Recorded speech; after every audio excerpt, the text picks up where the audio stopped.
जय हिंद, नमस्कार सभी साथियों को। एक बार फिर आपका स्वागत है टारगेट विद ठाकुर सर के यूट्यूब प्लेटफॉर्म पे। आज हम उपस्थित है मध्य प्रदेश में अस्पताल सहायक भर्ती परीक्षा के कट ऑफ को लेकर। परीक्षा समाप्त हुए 10 से 11 दिनों का समय हो चुका है। इसके अभ्यर्थियों के मन में एक शंका होगी कि क्या हमारा चयन इतने नंबर पे हो पाएगा। तो इसके संबंध में कट ऑफ लेकर हम आपके समक्ष आए हैं। अगर आपने अभी तक हमारे यूट्यूब चैनल को सब्सक्राइब नहीं किया है तो सब्सक्राइब करें और ज्यादा से ज्यादा शेयर करें। तो आइए हम स्टार्ट करते हैं कि क्या रहेगा मध्य प्रदेश में अस्पताल भर्ती सहायक परीक्षा का कट ऑफ।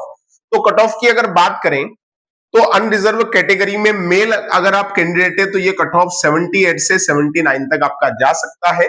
इतने नंबरों पे आपका सिलेक्शन हो सकता है ना। क्योंकि आपको पता है कि अस्पताल सहायक में टोटल 1200 पद थे। कितने पद थे? तो हमने कहा 1200 पद थे और 1200 में से 50% पद जो थे वो संविदा कर्मियों के लिए। किसके लिए? हमने कहा संविदा कर्मियों के लिए आरक्षित थे। किसके लिए आरक्षित थे? तो हमने कहा संविदा कर्मियों के लिए आरक्षित थे। मतलब सीधी भर्ती के इसमें कितने पद हैं?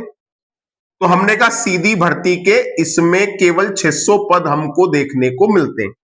इस कारण माइनस मार्किंग होने के कारण भी यहां कट ऑफ आपको थोड़ा सा ज्यादा दिख रहा होगा। लेकिन अगर माइनस मार्किंग नहीं होती तो आप कल्पना कीजिए ये कट ऑफ 85 तक पहुंचता।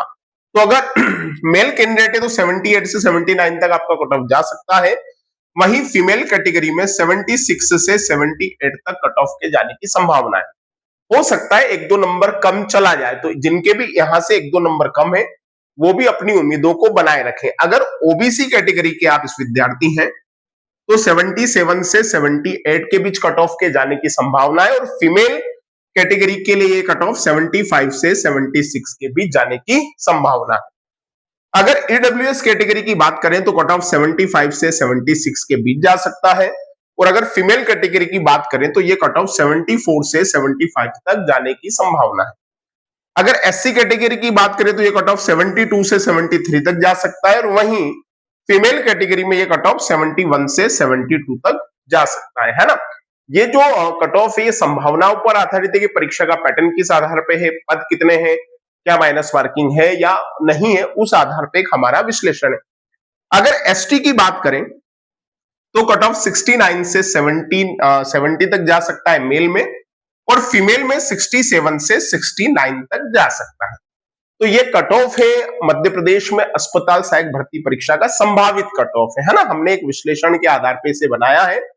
और इसके अलावा अगर बात करें, जैसे एक तो ये बात हो गई कि कट ऑफ कितना रह सकता है और एक दूसरी बात जो है कि ईएसबी कैलेंडर कब जारी होगा, कब आएगा ईएसबी कैलेंडर। तो देखिए मित्रों, मुझे नहीं लगता कि जुलाई माह में ईएसबी का कैलेंडर जारी हो सकता है। मुझे ऐसा लगता है कि ईएसबी का कैलेंडर अगस्त माह में जारी होगा। और जैसा कि आपको पता है मध्य प्रदेश में प्रमोशंस के दौर चल रहे हैं तो कई विभागों में जो पद खाली होंगे उसके संबंध में जो नई भर्तियां होंगी, नए मांग और प्रपोजल व्यापम के द्वारा मंगवाए जाएंगे। या आपको पता है मध्य प्रदेश में जो नया भर्ती पैटर्न लागू होने वाला है उसके अनुसार अगर एग्जाम होंगे तो किस तरह व्यवस्था बनाई जाएगी, तो इसको करने में अभी समय लग सकता है। तो मतलब कहने का ये कि अगर बात की जाए कि कब तक आ सकता है तो जुलाई की संभावना हमें कम लगती है। ये कैलेंडर आपका अगस्त माह तक आ सकता है। कब तक आ सकता है? अगस्त माह तक।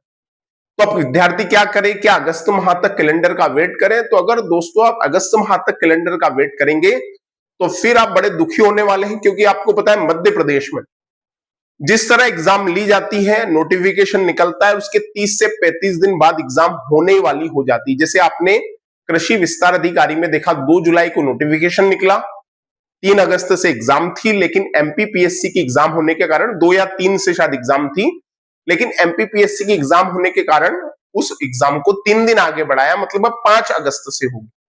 तो अगर आप अभी से अपना तैयारी नहीं करते हैं तो क्या आप इतनी कंफर्टेबल पोजीशन में होंगे कि उस समय आप तैयारी कर पाए? तो इसीलिए हर परीक्षा के कुछ सब्जेक्ट कॉमन होते हैं, लगभग 70-80% जो सब्जेक्ट है वो कॉमन होते हैं। तो उन सब्जेक्ट को आप तैयार करना शुरू कर दीजिए। जैसे मैथ्स है, रीजनिंग है, जीके जीएस में history, polity, economics, geography, Hindi व्याकरण है, इन विषयों को आप तैयार करना शुरू कर दीजिए ताकि पैटर्न कैसा भी रहे जिस दिन नोटिफिकेशन आएगा आपकी तैयारी सॉलिड होगी, अच्छी होगी और आपको बाद में पछताना नहीं पड़ेगा। तो साथियों ये था एक हमारा वीडियो। अब मिलेंगे हम नेक्स्ट सेशन में। आपको कल से हमारे स्टडी मटेरियल भी हमारे चैनल पे मिलेंगे। तो तब तक के लिए जय हिंद, जय भारत। मिलेंगे कल, तब तक के लिए खुश रहिए, मस्त रहिए और सुखी रहिए। बिल्कुल आनंद लेते रहिए। जीवन सबसे बड़ा अनमोल है और अनमोल जीवन को बनाए रखिए। जय हिंद, जय भारत।